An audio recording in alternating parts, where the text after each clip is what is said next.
Hello everyone, जैसा कि आप सब जानते हो आज हम पढ़ेंगे चैप्टर 1 एक्सरसाइज 1.1 का क्वेश्चन नंबर 2। क्वेश्चन नंबर 2 क्या है?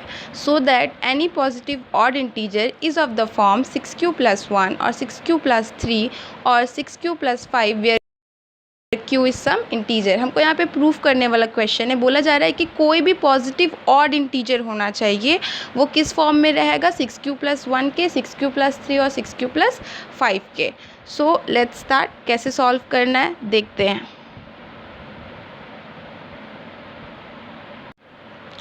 हम यहाँ मानेंगे let a be any integer. a कोई भी इंटीजर है और b हमारा क्या है? b is equals to 6। क्या है? b is equals to 6। और हम ये इक्वेशन थ्योरम 1.1 में पढ़ चुके हैं, इक्विलिट्स डिवीजन लेमा में a is equals to bq+r होता है। ठीक है, जहाँ पे क्या कंडीशन लगा हुआ था कि ज़ीरो r जो होगा हमारा रिमाइंडर जो होगा वो ज़ीरो के बराबर होगा या तो ज़ीरो से बड़ा होगा, लेकिन हमारा b यानी कि डिवाइज़र से हमेशा छोटा रहेगा। तो हमारा डिवाइज़र हमने क्या माना है? हमारा डिवाइज़र जो है वो है 6। तो हमारा पॉसिबल रिमाइंडर क्या होगा? 0, 1, 2, 3, 4, 5। यहाँ तक क्लियर? तो हम एक एक करके रिमाइंडर को लेंगे और अपने क्वेश्चन को सॉल्व करेंगे। तो चलिए देखते हैं। When r is equals to 0, जब हमारा r क्या 0 लेकर बनाएंगे तो क्या होगा? a is equals to b की जगह पे इस इक्वेशन में पुट कर रहे हैं हम लोग। a is equals to 6q क्यों लिखे हैं? क्योंकि b हम क्या माने? 6 माने हैं। तो b की जगह पे 6, q जो है हमारा सम इंटीजर्स है, q को q रहने देंगे, प्लस r हमने क्या माना है? 0। तो 6q+0, किसी भी नंबर में 0 प्लस होगा तो हमारा आउटकम क्या आता है? लास्ट में वही नंबर आता है।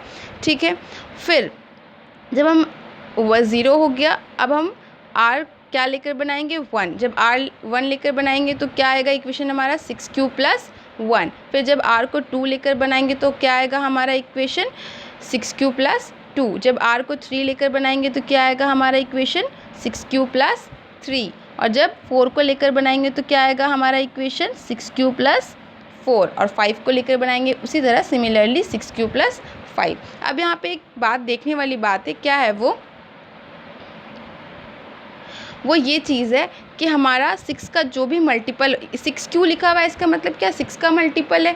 6 का कुछ किसी से मल्टीप्लाई करके कुछ आउटकम आएगा, 6 के मल्टीपल्स है ये। तो हमने 6 के मल्टीपल्स में ये 6 के टेबल में ये देखा होगा कि 6 के टेबल में जो कुछ भी आउटकम आता है ना, उसका लास्ट वाला जो डिजिट होता है ना आउटकम का, वो इवन होता है। वो क्या होता है? इवन नंबर आता है हमेशा। तो इवन नंबर आता है हमेशा। ठीक है, तो यहाँ पे फर्स्ट वाला हमारा जब r को 0 लेकर बनाए थे तो क्या आया था? 6q। 6 का मल्टीपल, इसका मतलब क्या? इवन नंबर आएगा, क्योंकि लास्ट डिजिट इवन है तो इसका मतलब ये 2 से डिविजिबल है ना। लास्ट नंबर इवन है तो 2 से डिविजिबल है, तो 6q हमारा क्या होगा? इवन हो जाएगा। फिर जब हम r को 1 लेकर बनाएंगे तो क्या आया हमारा आउटकम? 6q+1। 6 का मल्टीपल कोई नंबर इवन नंबर आएगा, जिसमें अगर 1 प्लस कर देंगे, 1 मतलब ऑड नंबर प्लस कर देंगे तो फिर वो क्या बन जाएगा? Odd number. फिर उसी तरह 6q+2। 6q भी एक इवन नंबर है क्योंकि लास्ट डिजिट उसका इवन रहता है, 2 से डिविजिबल रहता है। और फिर +2 कर देंगे, 2 से डिविजिबल है, प्लस जो 2 है वो भी एक इवन नंबर है। तो हमारा जो आंसर आएगा वो क्या हो जाएगा? वो इवन कहलाएगा। उसी तरह 6q+3, 3 जो है हमारा ऑड नंबर है और इवन नंबर में ऑड नंबर प्लस करोगे तो फिर ऑड नंबर ही आएगा, तो ये हमारा ऑड कहला जाएगा। फिर 4 जो है हमारा यहाँ पे 6q+4, 4 जो हमारा इवन नंबर है, इवन नंबर में इवन नंबर प्लस करोगे तो इवन नंबर ही आउटकम आएगा। और उसी तरह 6q+5, 5 जो है वो हमारा ऑड नंबर है और इवन नंबर में ऑड नंबर प्लस करोगे तो फिर आउटकम ऑड नंबर ही आएगा। तो यहाँ पे आपको क्लियर हो गया होगा।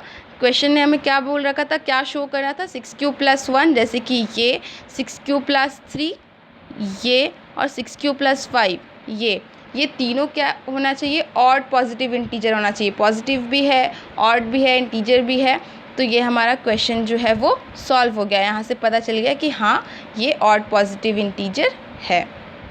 अब इसको हम अच्छे से लास्ट में तो इसको हम लास्ट में इस तरह से लिखेंगे, hence these expressions of numbers are odd numbers, ठीक है, and therefore any odd integer can be expressed in the form of 6q + 1, 6q + 3 और 6q + 5। यहाँ से क्वेश्चन क्या हो गया, प्रूव्ड हो गया। क्वेश्चन आपका ख़त्म हो गया, बन गया है। Thanks for watching.